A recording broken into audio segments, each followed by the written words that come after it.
নমস্কার বন্ধুরা, আজ আপনাদের সঙ্গে মিষ্টি কুমড়ো, আলু আর মোটা মোটা শাকের ডাঁটার নিরামিষি তরকারি একটা রেসিপিকে শেয়ার করব। যেহেতু এখন রথের সময়, আমাদের বাড়িতেই জগন্নাথ এসে থাকে, তাই আমরা এই 7 দিন নিরামিষই খাই। এই 7 দিন আপনাদের সঙ্গে নিরামিষি রেসিপি শেয়ার করব। দেখুন, প্রথমে আমি উনুনটা ধরিয়ে কড়াটা বসিয়ে দিয়েছি। কড়া গরম হতে কড়াই দিয়ে দিয়েছি তেল। এবার তেলটা গরম হতে সবজিগুলো এক এক করে কড়াই তুলে দিলাম।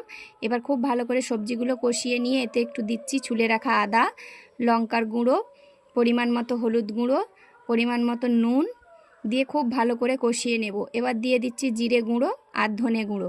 খুব ভালো করে কষানোর পরে এবার এতে জল দিয়ে দেব এটা সেদ্ধ করার জন্য। নাড়তে নাড়তেই কুমড়োটা সেদ্ধ হয়ে গেছে। দেখুন, কুমড়োটা খুবই ভালো। এবার ঝোলটা একটু গা মাখা মাখা হলে এবার উপর থেকে দিয়ে দিচ্ছি পরিমাণ মতো চিনি। যেহেতু কুমড়ো আর শাকের ডাঁটা, তাই একটু মিষ্টি না দিলে ভালো লাগবে না তরকারি। এবার এটা সেদ্ধ হয়ে গেলে নামিয়ে নেব। এবার ফোড়নের জন্য দিচ্ছি কড়াই সর্ষের তেল। তেলটা গরম হলে তেলে দিচ্ছি 2টো তেজপাতা, 2টো শুকনো লঙ্কা কেটে দিচ্ছি আর দিচ্ছি কিছুটা 5 ফোড়ন।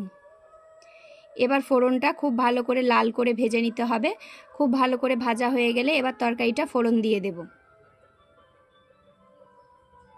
খুব ভালো করে ঝোল শুকনো করে গা মাখা মাখা করে নামালেই একদম শাকের ডাঁটা দিয়ে কুমড়োর তরকারি রেডি। দেখুন, এই যে কুমড়ো, আলু আর মোটা মোটা শাকের ডাঁটা দিয়ে তরকারি একদম রেডি। আজকের দুপুরের মেনুতে ছিল এই যে ডাল, মুগ ডাল, আলু ভাজা, সাদা ভাত, আর ছিল কুমড়ো আলুর তরকারি আর কাঁঠাল। আজকের এইটুকু।